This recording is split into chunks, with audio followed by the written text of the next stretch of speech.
Welcome to Power Play India. Don't forget to like, share and subscribe for more content. नमस्कार दोस्तों, power play India पर एक बार फिर से आपका स्वागत है। एक मिनट के लिए कल्पना कीजिए, क्या आप एक आधुनिक फॉर्मूला 1 रेस कार चलाना चाहेंगे जिसके इंजन के लिए 29 अलग अलग प्रकार के तेल और पुर्जे चाहिए, या क्या आप एक एकीकृत कुशल इंजन चाहेंगे? भारत का श्रम कानून दशकों से उस 29 तेल वाले इंजन की तरह था। मुख्य बात यह है कि 21 नवंबर 2025 को भारत ने अपने औद्योगिक न्यायशास्त्र का सबसे बड़ा नवीनीकरण यानी मॉडर्नाइजेशन किया। हमने 29 पुराने बिखरे हुए केंद्रीय श्रम कानूनों को सिर्फ 4 मजबूत लेबर कोड्स में समाहित कर दिया है। लक्ष्य क्या है? आज हम इन 4 स्तंभों की गहराई में उतरेंगे। आपकी सैलरी कैसे बदलेगी, गिग वर्कर्स को क्या मिलेगा, और क्या अब कंपनी से छटनी करना आसान हो जाएगा? यह जानकारी आपके करियर और आपके व्यवसाय के लिए गेम चेंजर साबित होगी। तो देखते रहिए दोस्तों। अगर पुरानी व्यवस्था को एक शब्द में समझाना हो तो वो यह है स्पेगेटी बोर्ड। कानून इतने उलझे हुए थे, एक जलेबी की तरह, कि किसी को पता ही नहीं चलता था कि किसे क्या करना है। वेतन की परिभाषा का झोल देखिए। सबसे बड़ी समस्या मजदूरी की परिभाषा 29 कानूनों में 12 अलग अलग तरीकों से दी गई थी। इस अराजकता के कारण अंतहीन मुकदमों की बाढ़ आ जाती थी, जिससे यह तय करना मुश्किल होता था कि पीएफ या ईएसआई किस घटक पर देना है। यह भारतीय अर्थव्यवस्था को धीमा करने वाला नियम था। औद्योगिक विवाद अधिनियम आईडीए कहता है कि अगर आपके पास 100 से अधिक कर्मचारी हैं तो आप उन्हें हटाने या प्लांट बंद करने से पहले सरकार की अनुमति लें। क्योंकि यह अनुमति मुश्किल से मिलती थी, कंपनियां जानबूझकर 100 कर्मचारियों से नीचे रखती थी, यानी वे डर के मारे बड़ी नहीं हो पाती थी। लाखों डिलीवरी पार्टनर, फ्रीलांसर और डिजिटल श्रमिक कानूनी ढांचे में पूरी तरह बाहर थे। उनके पास कोई सामाजिक सुरक्षा नहीं थी। नई संहिताएं इस प्रतिबद्धात्मक पुलिसिंग मॉडल को सुविधा और सार्वभौमिक सुरक्षा के मॉडल में बदलती है। याद रखें, 29 कानूनों की जगह अब ये 4 पिलर आ गए हैं। ये हैं मजदूरी, औद्योगिक संबंध, सामाजिक सुरक्षा और OSHWC। इसके बारे में हम और बात करेंगे। तो मजदूरी संहिता 2019 प्राथमिक फोकस है वेतन परिभाषा में एक रूपता। आपकी सैलरी का स्ट्रक्चर बदल जाएगा, इसका मतलब ये होता है। दूसरी बात करते हैं औद्योगिक संबंध संहिता 2020। हायरिंग और फायरिंग में लचीलापन लाती है ये चीज। कंपनी को बढ़ना आसान होगा, आपकी नौकरी भी सुरक्षित रहेगी। तीसरा मुद्दा है सामाजिक सुरक्षा संहिता 2020। ये गिग वर्कर्स के लिए सुरक्षा जाल है। पहली बार गिग वर्कर्स को वैधानिक लाभ मिलेंगे। गिग वर्कर्स कौन है? जो लोग ओला, उबर चलाते हैं, जोमेटो में डिलीवरी करते हैं। और चौथी बात है OSHWC संहिता 2020। ये कार्य समय और कार्यस्थल की सुरक्षा के लिए है। अब 4 दिन आप काम कर पाएंगे और महिलाओं के लिए रात की शिफ्ट भी संभव है। सबसे पहले हम शुरू करते हैं मजदूरी संहिता से। कठिन अवधारणा का सरल स्पष्टीकरण। पुराने दिनों में क्या होता था? कंपनियां एक वेतन गेम खेलती थी। वे आपका बेसिक वेतन यानी बेसिक पे जानबूझकर 30% या 40% रखती थी और बाकी 60 से 70% अलाउंस यानी भत्तों के रूप में दिखाती थी। अब 50% कैप नियम आ गया है। सरकार ने कहा अब यह खेल खत्म। यदि आपके सभी भत्ते आपकी कुल सीटीसी यानी कॉस्ट टू कंपनी के 50% से अधिक है तो वह अतिरिक्त राशि अपने आप मजदूरी मान ली जाएगी। सरल अर्थ यह है कि वैधानिक योगदान यानी पीएफ ग्रेचुइटी की गणना के लिए कंपनी को आपके सीटीसी यानी कॉस्ट टू कंपनी का कम से कम 50% मूल वेतन के रूप में गिनना ही होगा। एक उदाहरण लेते हैं। मान लीजिए आपकी cost to company CTC 1 lakh रुपए है। पुराने नियम में 30,000 पर पीएफ कटता था। नए नियम में यह अनिवार्य रूप से 50,000 पर कटेगा। यानी पीएफ योगदान पुराने नियम में अगर 3600 रुपए कटते थे तो नए नियम में 50,000 बेसिक मान के चले तो 6,000 कटेंगे। ग्रेचुइटी संचय अगर आपके 1443 रुपए कटते थे तो नए नियम में 2,405 रुपए कटेंगे। और टेक होम वेतन पहले आपका अधिक होता था, अब आपका टेक होम वेतन कम हो जाएगा। यह बहुत महत्वपूर्ण है। कर्मचारी को उच्च सेवानिवृत्ति लाभ यानी पीएफ और ग्रेचुइटी मिलते हैं जो सुरक्षा बढ़ाते हैं, लेकिन चूंकि सीटीसी कॉस्ट कंपनी का बड़ा हिस्सा बचत में जाता है, आपका तत्काल हाथ का वेतन थोड़ा कम हो जाएगा, यानी आपका टेक होम पे कम हो जाएगा।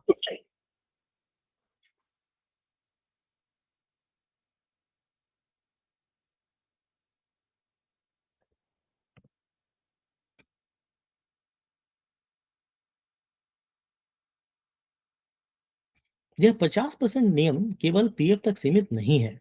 यह कंपनी की बैलेंस शीट पर बम गिराता है। ग्रेचुटी में भारी वृद्धि, यानी ग्रेचुटी आपके वेतन पर निर्भर करती है। 30% से 50% के नए वेतन आधार पर जाने का मतलब है कि कंपनी की ग्रेचुटी देनदारी में अचानक और भारी वृद्धि होगी। वित्तीय वर्ष 2025-26 में कंपनियों को इस बढ़े हुए दायित्व को अपने किताबों में दर्ज करना होगा। अब लीव एनकैशमेंट यानी छुट्टी के नकदीकरण की बात करते हैं। जब आप कंपनी छोड़ते हैं तो आपकी जमा छुट्टियों भी इसी उच्च वेतन आधार पर बुनाई जाएंगी। यह नियोक्ता के लिए नगद कैश आउटफ्लो को बढ़ाता है। यह संहिता देश का सबसे निचले तबके के श्रमिकों के लिए सुरक्षा कवच है। केंद्र सरकार एक राष्ट्रीय न्यूनतम मानक तय करेगी, जिसे फ्लोर वेज कहते हैं। कोई भी राज्य सरकार इससे कम न्यूनतम मजदूरी निर्धारित नहीं कर सकती। सबसे बड़ी जीत है, पुराने नियम के न्यूनतम मजदूरी केवल अनुसूचित नियोजन यानी शेड्यूल्ड एम्प्लॉयमेंट सूचीबद्ध उद्योगों पर लागू होती थी। अब वह अवधारणा हटा दी गई है। इसका मतलब है कि किसी भी क्षेत्र में, चाहे वह छोटी दुकान हो या बड़ा कॉरपोरेट, हर कर्मचारी न्यूनतम मजदूरी का हकदार है। अब महंगाई से सुरक्षा कैसे मिलती है? संहिता वीडीए यानी परिवर्तनशील महंगाई भत्ता तंत्र को संस्थागत बनाती है। इसके तहत साल में 2 बार सीपीआई कंज्यूमर प्राइस इंडेक्स के आधार पर न्यूनतम मजदूरी को संशोधित करना अनिवार्य है, जिससे महंगाई आपकी वास्तविक आय को खत्म न कर सके। अगर आप एचआर में हैं तो यह नियम आपको रात को जगाएगा। पहले कर्मचारी के इस्तीफा देने पर F and F settlement, full and final settlement में 30 से 45 दिन लगते थे। यह आराम अब नई सीमा क्या है? वेतन संहिता कहती है कि इस्तीफा देने वाले, बर्खास्त किए गए या छटनी किए गए कर्मचारी को अंतिम भुगतान उनके अंतिम कार्य दिवस के 2 कार्य दिवसों यानी 48 घंटा के भीतर हो जाना चाहिए। 48 घंटे में आपको लैपटॉप वापस लेना है, टैक्स काटना है, सारे क्लियरेंस लेने हैं और पैसे भेजने हैं। कंपनियों को दंड से बचने के लिए अपनी पूरी पेरोल और क्लियरेंस प्रक्रिया को सुपर फास्ट बनाना पड़ेगा। अब गिग अर्थव्यवस्था की बात करते हैं। यह कोड भारत को 21वीं सदी में लाता है। पहली बार कानून में गिग वर्कर्स, फ्रीलांसर्स और प्लेटफॉर्म वर्कर्स जैसे स्विगी, ओला पार्टनर को कानूनी रूप में मान्यता दी है। एग्रीगेटर लेवी से फंडिंग, इन वर्कर्स के लाभ के लिए पैसा कहां से आएगा? एग्रीगेटर्स यानी डिजिटल प्लेटफॉर्म्स को एक सोशल सिक्योरिटी फंड में योगदान देना होगा। एग्रीगेटर के वार्षिक कारोबार का 1 से 2% का योगदान दर है। यह प्लेटफॉर्म कंपनियों के मुनाफे पर सीधा असर है, क्योंकि वे अक्सर कम मार्जिन पर काम करते हैं। वे अब इन श्रमिकों को स्वतंत्र ठेकेदार कहकर जिम्मेदारी से भाग नहीं सकते। लागत का बोझ संभवतः उपभोक्ता शुल्क के रूप में आप पर भी आ सकता है। अब सामाजिक सुरक्षा की बात करते हैं। यह नियम उन लोगों के लिए है जो प्रोजेक्ट आधारित या फिक्स्ड टर्म एम्प्लॉयमेंट पर काम करते हैं। पुराना नियम क्या था? ग्रेचुटी के लिए आप आमतौर पर 5 साल का निरंतर सेवा आवश्यक। नया नियम क्या है? निश्चित अवधि के कर्मचारी अब केवल 1 वर्ष की सेवा के बाद भी ग्रेचुटी के हकदार हैं। कंपनियों के लिए यह अच्छा है, क्योंकि वे ठेका श्रम यानी कॉन्ट्रैक्ट लेबर के बजाय सीधे फुल टाइम एम्प्लॉयर्स को काम पर रख सकती हैं, जिससे गुणवत्ता का पर नियंत्रण रहता है। लेकिन उन्हें पहले साल के लिए भी ग्रेजुटी का खर्च उठाना पड़ेगा। कर्मचारी राज्य बीमा यानी ईएसआई एक स्वास्थ्य सुरक्षा कवच है और यह अब बड़ा और मजबूत हो रहा है। अब इसकी पैन इंडिया कवरेज होगी। ईएसआई सुविधाएं अब पूरे देश में उपलब्ध हैं। अधिसूचित और गैर अधिसूचित जिलों का भेद हटा दिया गया है। यदि आप खतरनाक उद्योग में काम करते हैं तो ईएसआई कवरेज अनिवार्य है, भले ही कंपनी में केवल एक ही कर्मचारी क्यों न हो। 10 से कम कर्मचारियों वाले छोटे प्रतिष्ठान अब स्वेच्छा से ईएसआई योजना में शामिल हो सकते हैं। यह एमएसएमईज यानी स्मॉल मीडियम स्केल एंटरप्राइजेस को भी अपने कर्मचारियों को स्वास्थ्य लाभ देने और बेहतर प्रतिभा बनाए रखने में मदद करेगा। यह कोड विकास जाल को तोड़ता है। 100 कर्मचारियों की पुरानी सीमा हटा दी गई है, जिसने हमारे उद्योगों को छोटा रखा है। अब छटनी या प्लांट बंद करने के लिए सरकारी अनुमति की आवश्यकता केवल 300 या अधिक कर्मचारियों वाले प्रतिष्ठानों के लिए होंगी। 299 कर्मचारियों तक वाली कंपनियां अब आसानी से छटनी कर सकती हैं। बस वैधानिक मुआवजा देना होगा। यह एमएसएमईज को निवेश करने और बड़ा होने के लिए प्रोत्साहित करेगा, क्योंकि उन्हें अब कठोरता का डर नहीं रहेगा। यह कोड काम की जगह पर स्थिरता और अनुशासन सुनिश्चित करता है। यूनियनों के बीच झगड़े कम होंगे। एक यूनियन को 51% या अधिक श्रमिकों का समर्थन दिखाना होगा, तभी वह प्रबंधन के साथ बातचीत के लिए एकमात्र एजेंट मानी जाएगी। तो हड़तालों के लिए अनिवार्य नोटिस। अब हड़ताल से पहले 14 दिन का 14 डेज का नोटिस देना सभी औद्योगिक प्रतिष्ठानों के लिए अनिवार्य है। चूंकि नोटिस मिलते ही सलाह की प्रक्रिया शुरू हो जाती है, यह अचानक होने वाले, जिसे हम फ्लैश स्ट्राइक्स कहते हैं, को कानूनी रूप से रोक देता है। 50%, 50% या उससे अधिक श्रमिकों द्वारा सामूहिक मास कैजुअल लीव लेकर उत्पादन रोकने के लूपहोल्स को अब कानूनी रूप से हड़ताल माना जाएगा। अब आईआर संहिता की बात करते हैं। सरकार ने छटनी आसान की, लेकिन साथ ही सामाजिक सुरक्षा भी दी है। यहीं से वर्कर रीस्केलिंग फंड आता है। छटनी करने पर नियोक्ता को हर छटनी किए गए कर्मचारी के अंतिम आहरित मजदूरी के 15 दिनों के बराबर राशि इस फंड में योगदान करनी होगी। इसका उद्देश्य क्या है? यह राशि सीधे कर्मचारी के खाते में जाती है। यह मानक मुआवजे के अलावा एक दूसरी सुरक्षा परत है, जो कार्यकर्ता को नए कौशल, नए स्किल सीखने या नई नौकरी ढूंढने में मदद करती है। अब ओएसएचडब्ल्यू संहिता कार्यस्थल के नियमों को आधुनिक कैसे बनाई है सरकार ने, इस पर बात करते हैं। 4 दिवसीय कार्य सप्ताह। साप्ताहिक सीमा पर 48 घंटे 48 आवर्स ही रहेगी, लेकिन नियम 12 घंटे के कार्य दिवस की अनुमति देते हैं। इसका मतलब है कर्मचारी की सहमति से आप 4 दिन काम करके 3 दिन की छुट्टी ले सकते हैं।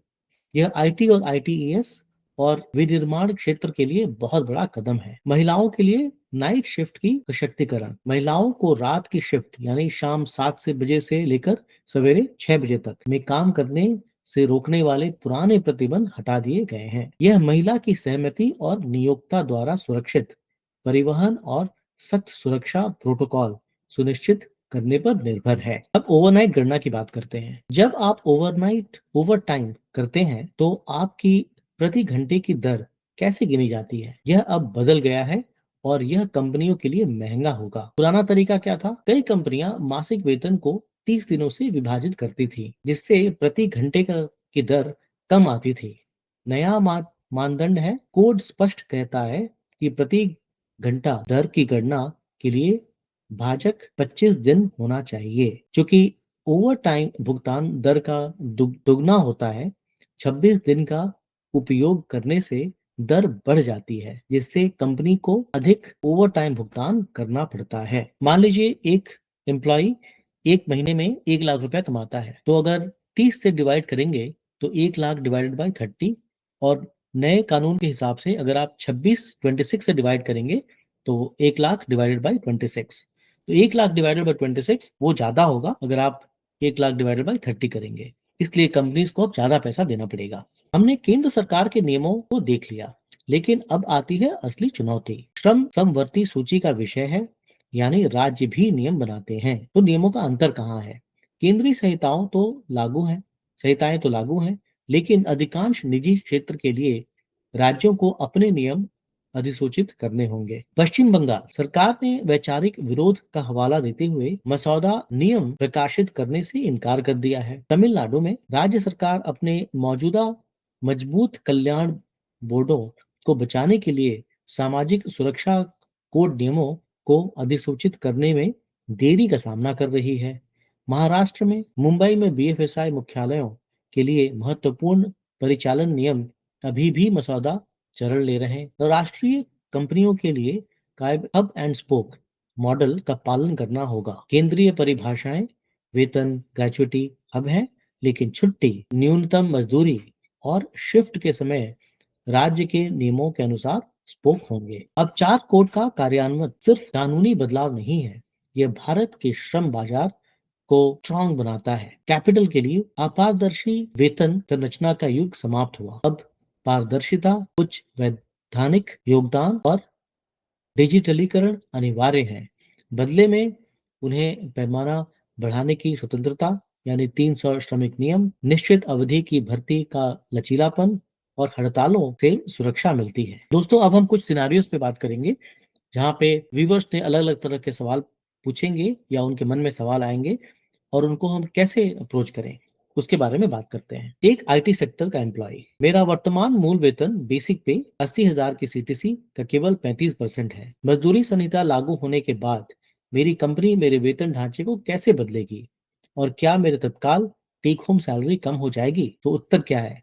मजदूरी संहिता 2019 50% कैप लागू करती है। आपकी कंपनी को अब अनिवार्य रूप से आपके सीटीसी का 50% यानी महीने का 40,000 रुपए मूल वेतन के रूप में मानना होगा। इससे आपका पीएफ योगदान और ग्रेचुइटी संचय बढ़ जाएगा, लेकिन चूंकि बचत के अधिक पैसा जाएगा, आपका टेक होम सैलरी तुरंत कम हो जाएगी। दूसरा सवाल, गिग इकोनॉमी से रिलेटेड। मैं एक फूड डिलीवरी प्लेटफॉर्म के लिए काम करने वाला गिग वर्कर हूँ। सोशल सिक्योरिटी कोड के तहत मुझे कौन से नए लाभ मिलेंगे और मेरी कंपनी जो एग्रीगेटर है पर इसका क्या वित्तीय प्रभाव पड़ेगा? इसका उत्तर क्या है? सामाजिक सुरक्षा संहिता आपको पहली बार कानूनी मान्यता देती है। आपको मिलने वाले लाभों को वित्त पोषित करने के लिए एग्रीगेटर को अपने वार्षिक कारोबार का 1% से 2% सामाजिक सुरक्षा कोष में योगदान करना होगा। यह लेवी एग्रीगेटर के मुनाफे को प्रभावित करेगी और वे इस लागत को रेगुलेटरी सरचार्ज के रूप में पास कर सकते हैं कंज्यूमर्स को। तीसरा सवाल, एम्प्लॉय एग्जिट्स। मैंने अभी अभी अपनी नौकरी से इस्तीफा दिया है। मेरा फुल एंड फाइनल सेटलमेंट आमतौर पर 45 दिन लेता है। क्या नए श्रम कोड के तहत मुझे अब जल्दी भुगतान मिलेगा? इसका उत्तर है हाँ, बिल्कुल मिलेगा।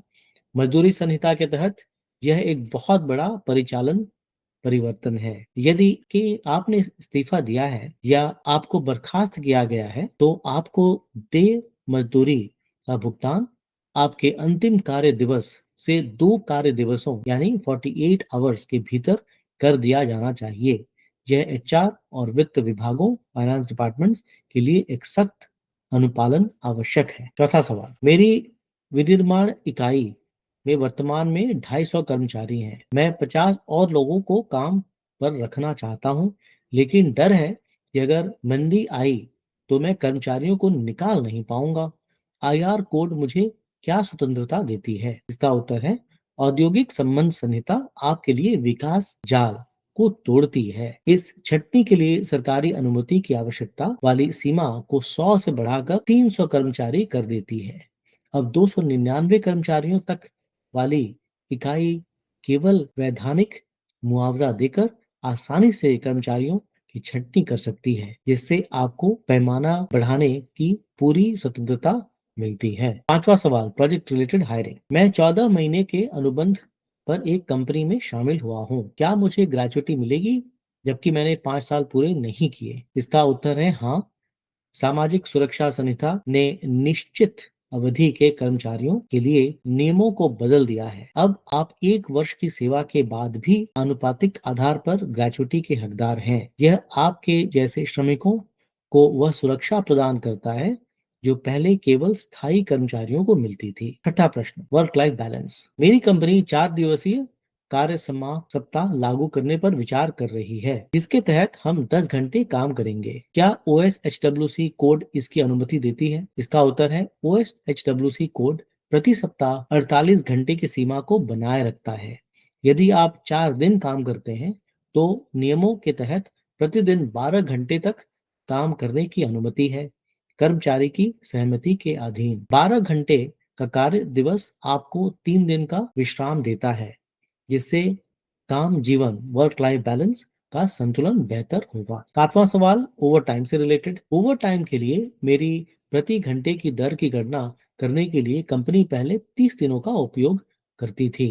क्या नए कोड में मेरी ओवरटाइम दर बढ़ेगी? जवाब है हाँ। OSHWC कोड अब स्पष्ट करता है कि ओवरटाइम दर की गणना के लिए भाजक 26 दिन होना चाहिए, जो वास्तविक कार्य दिवस है। 26 दिन का भाजक उपयोग करने से आपकी प्रति घंटा दर बढ़ जाती है, और चूंकि ओवरटाइम भुगतान इस दर का दुगना होता है, इसलिए आपको अधिक ओवरटाइम भुगतान मिलेगा। 8वां सवाल, फ्लैश स्ट्राइक से रिलेटेड। कर्मचारियों का एक समूह सामूहिक आकस्मिक अवकाश लेकर प्रबंधन पर दबाव डालना चाहता है। क्या अब यह कानूनी रूप से संभव है? इसका उत्तर है नहीं। औद्योगिक संबंध संहिता इस लूपहोल को बंद करती है। 50% या अधिक श्रमिकों द्वारा सामूहिक स्ट्राइक अवकाश लेना अब कानूनी रूप से हड़ताल माना जाएगा। इसके अलावा हड़ताल करने से पहले 14 दिन का अनिवार्य नोटिस देना चाहिए। इसके साथ ही हमारे प्रोग्राम खत्म होता है। यदि आपके दिमाग में कोई सवाल है तो आप जरूर कमेंट में लिख के हमें पूछें, हम पूरी कोशिश करेंगे उसका आंसर करने का। पावर प्ले इंडिया को लाइक शेयर सब्सक्राइब अवश्य करें और ऐसे ही देखते रहें power play India. Thank you. Welcome to Power Play India. Don't forget to like, share, and subscribe for more content.